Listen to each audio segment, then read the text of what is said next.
জেলায় প্রায় ৪৫ বছর পরে প্রথম ক্যাবিনেটে জায়গা পেয়েছে।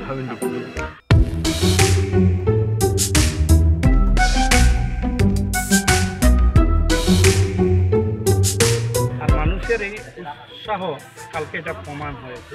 আমরা দেখেছি করিমগঞ্জ জেলা বর্তমান শ্রীভূমি জেলা, এই জেলাতে অনেক মানুষ বেরিয়ে আপনাকে স্বাগতম জানিয়েছে এবং সম্বর্ধনা জানিয়েছে।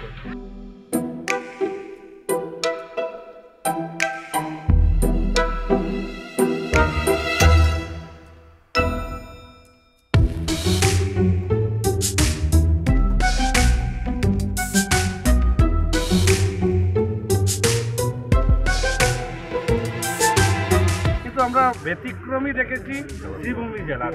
শ্রীভূমি জেলা শহরে অনেক মানুষ আপনাকে সম্বর্ধনা দিয়েছে, আর মানুষের অনেক আশা আকাঙ্ক্ষা আছে। এই আশা আকাঙ্ক্ষা সম্বন্ধে যদি আপনি আগামী দিনে কি করবেন, কি পরিকল্পনা আছে যদি বলেন।